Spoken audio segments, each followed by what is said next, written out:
What I was thinking we could do is for these texts, we can pick out 2 or 3 themes that you've been discussing in class. Say we're talking about Of Mice and Men, you've probably looked at themes of class or race or disability.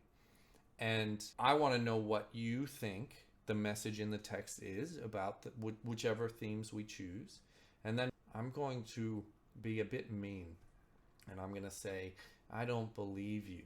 And I'm going to ask if you can tell me what it is in the story that tells you that those themes are there with that message. And we're going to see if we can zero in on evidence in the text to support your points. And then if we can zoom in close enough, we should have our quotes. Which one would you like to start with? So loneliness, dreams, and companionship. So I'm going to use the word aspirations here. The reason is, in a lot of texts, dreams can be about the things we see when we sleep. So I'm just going to use the word aspirations so that we can clarify that that's not the type of dream we mean. Which of these 3 would you like to start with? What messages about loneliness are in the text? You're welcome to copy down this mind map, but I'm really just putting it here so that we can keep track of the ideas we're talking about. So let's hone in on this. When you say characters are alone, what do you mean?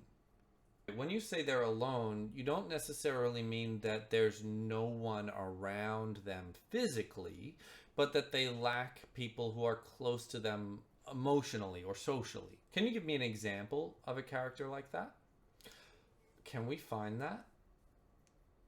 Because that's a very specific example, which I like. That is an interesting point. One thing that we could just sort of ask ourselves is it a real place? Oh, here we go. Ah, here's a Soledad, and there's a Salinas River. Perfect. So where is this? All right, so this is kind of near San Francisco. It's a real place because we found Soledad right north of a Salinas River. But the author, of course, could have set it in any number of real places. So you've got a very good point. Contextualizing the whole story right at the very beginning of being south of Soledad, which is the word for loneliness, suggests to us that loneliness is a theme in the text. Now, a one-word quote is not a great quote. So we will also look for that quote that Crooks has his own room that nobody else comes into. But I think that this is a really good one to point out. Oh, that's another really good quote.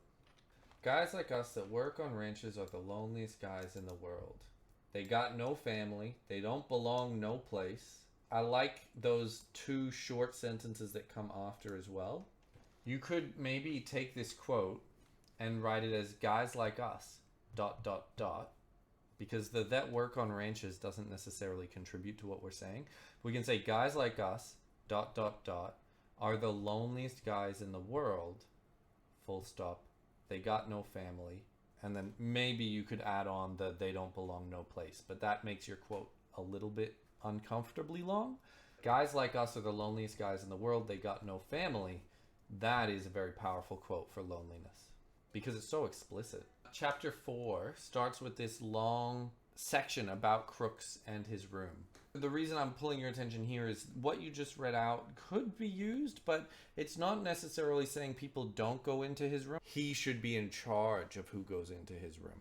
But there are probably some little bits here that you could use. Scattered about the floor were a number of personal possessions. For being alone, Crooks could leave his things about. Now there's another one that I see a little bit further down where it says he kept his distance and demanded that other people keep theirs. This doesn't necessarily just imply loneliness, but it also implies like the individualism you were referring to. Because in some sense, it makes it feel like that loneliness is self-imposed. It could be that if he was not the only dark-skinned person on the ranch, maybe he wouldn't feel so driven to stay apart from everybody else. That's something we can speculate on that's not in the quote. The quote itself does make it clear that whether or not it's forced upon him, he certainly does maintain a sort of lonely existence on the ranch. Yeah, absolutely. Like a reaction.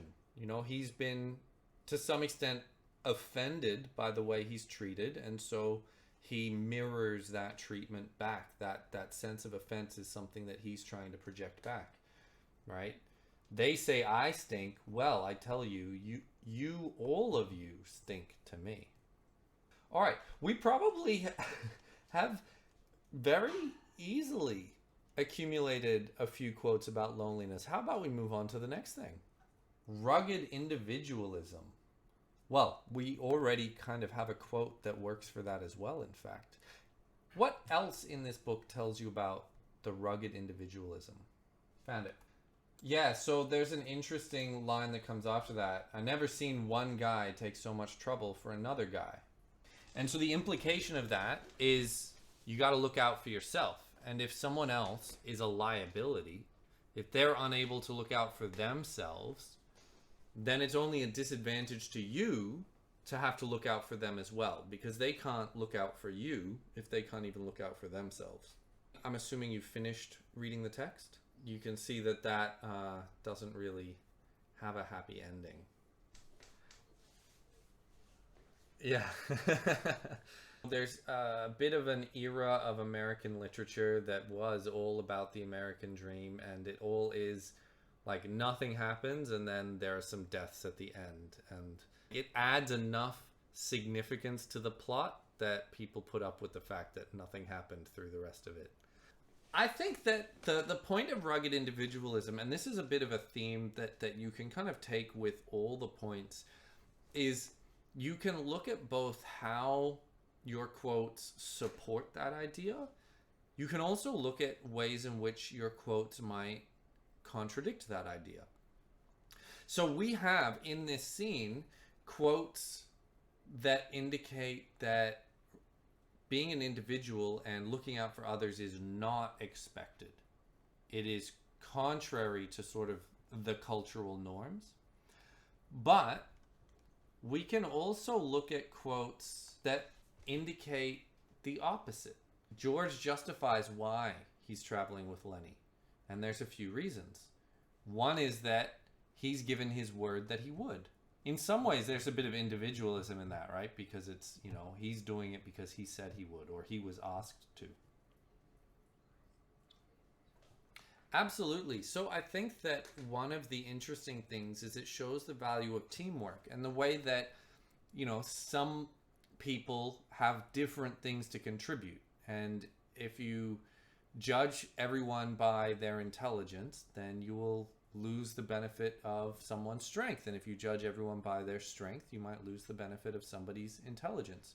This instance where there's this discussion, I never seen one guy take so much trouble for another guy. That's a great quote. And that talks about the value of individualism. And when I say the value of, I don't mean how important it is, but I mean how important people think it is or thought it was.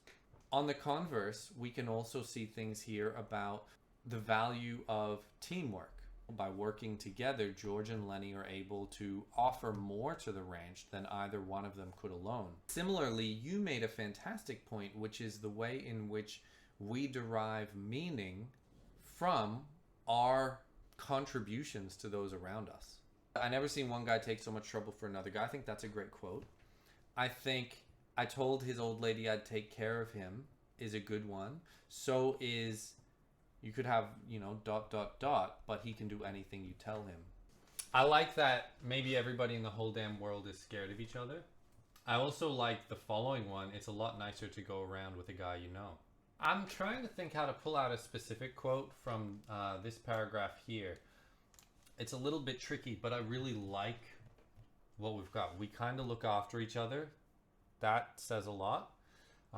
Also, the way he's kind of justifying, like, he's a good worker, he's nice, and I've known him for a long time, as reasons why he would travel around with Lenny. Those are all great reasons to be loyal to someone, right? They work hard, they're nice, and you've known them for a long time. There's also some kind of moral in here about what makes us valuable to those around us. And it reflects what sort of person is valuable. He says twice he ain't bright. So we could probably assume from this that being smart, working hard, being nice, and having long-term social connections are all things that are valuable. Characters are alone, we've got good stuff for. Rugged individualism, we've got good stuff for. The idea of having no support, we have good stuff for the opposite, because we've got this relationship between George and Lenny. And that shows how these characters do support each other, and by contrast, the others are surprised and confused by it. The others don't understand why George would support Lenny, or how Lenny could be helping to support George. Because they're so surprised and confused by that, that in itself tells us that they probably don't have these sorts of relationships. If you want to not put all your eggs in one basket, we can say, okay, we've made a good headway, and you can probably talk about the other things. We could also break some ice on the other text. Let's switch over. Much Ado About Nothing. Let's just go through the same process because it seemed to work really well. What are some themes that you discussed in class relating to this one? Now, confusion and deception, I would say, tie into the genre of comedy. Have you discussed at all the classical genre of comedy in class? We nowadays use comedy to mean like something that makes us laugh, but that's not actually what's meant when we're speaking about comedy in traditional theater. In traditional theater, comedy refers specifically to plot lines where there is some initial deception or misunderstanding. And the nature of that misunderstanding becomes more and more and more dramatic. And then at some point, there's like a big reveal where everyone figures out what's going on. Usually, that is presented in a way that does make us laugh. It'll be a little bit easier, perhaps, to start with love and infidelity. Can you prove to me that there are characters in this play who love each other? Found it. Okay. So what does that tell us about love? Let's hold on to this quote, and then let's go find one where they deny love. I had rather hear my dog bark at a crow than a man swear he loves me. I found another one a couple pages later where Benedict is speaking with the prince and Claudio. He says, that I neither feel how she should be loved, nor know how she should be worthy, is the opinion that fire cannot melt out of me. I will die in it at the stake. We're sort of spoiled for quotes about love in this text. You could list out many, many, many quotes about love, and then you might be like, okay, well, which ones should I choose to memorize? Well, which ones can you say more about? They're the ones that you want to have, because, of course, they're the ones that will be the most versatile and applicable to sort of the most variety of questions. So it's kind of a strategic decision. Amongst the quotes you memorize, having some that say different things could be very handy. Another thing that I would recommend is maybe even try and look for some that don't include the word love. That way it shows that you're not just picking obvious quotes, but you're understanding what the quotes mean within their context. Going back to our mind map, how about we look at things about gender? Boom, got it. Oh, there's a bit about deception here too, while we're at it. What authority and show of truth can cunning sin cover itself withal? There's an entire discussion here about whether or not she's a good person, premised on whether or not she's a virgin. So I think that what we have to try and do is figure out how can we narrow it down to one line or one quote, rather than just saying this entire conversation is making this point. What's the metaphor, like saying she's rotten inside? What does that represent? Yes, you're saying all good things, but I want you to see if you can summarize it all in one sentence for me. See if you can boil all those thoughts down into a single statement. No, you did well. Okay, I'm going to push you to extend it a little bit further. what is the gender bias of the world they live in? Yeah, I think there's some good stuff here. That's true. Especially where she enumerates what she feels has been done wrong by someone who is not considered to be bad for having done it, right? She says, "Is he not approved in the height, a villain that hath slandered, scorned, dishonored my kinswoman?" It's him who has the choice, right? He says yes or no to marriage, not her.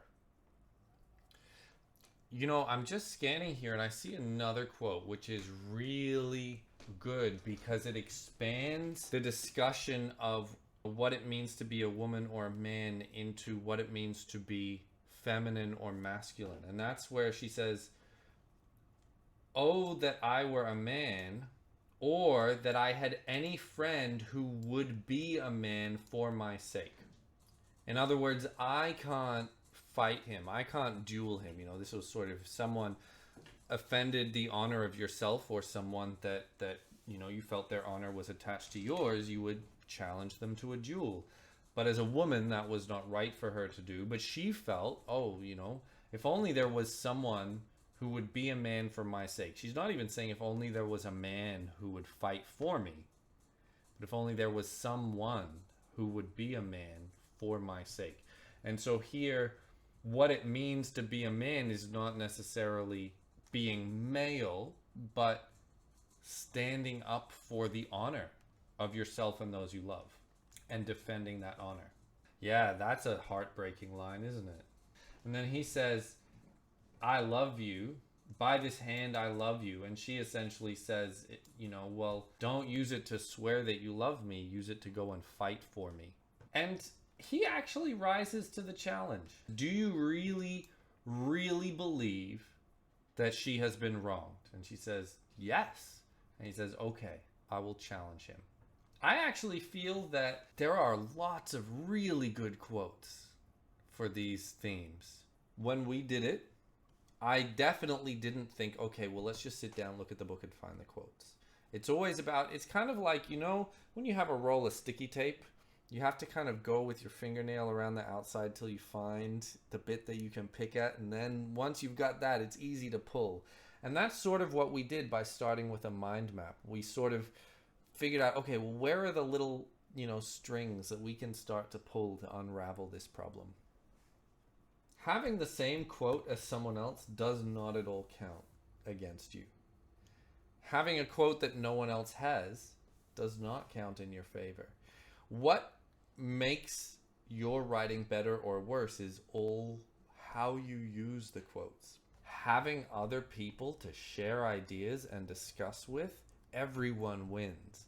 Because everyone gets better at expressing their ideas and everyone benefits from hearing other people's ideas. If you share your quotes with someone and they, I don't know, are super like deceptive and they're like, I will just show her the quotes that aren't good and I'll keep the good ones for myself, you don't really lose anything, right? Like, you maybe gain because maybe you'll see an insight in their quote that they didn't, and you'll realize they've given you a good quote, or, you know, a quote that will work for the question. So don't feel like just because everyone else has that attitude, it means that you cannot participate, because they can't really take your quotes away from you once you have them. So I would say it might be worth going and saying, hey, look, you know, I sat down and I had a look at these texts and here are some of the quotes that I found. There are still topics that I need to find more quotes on. Could we exchange notes? And the best thing is not to just like swap lists of quotes. The best thing is to discuss. Oh, why that quote? Oh, what, do you have any quotes for this idea? That's where you'll get the most benefit.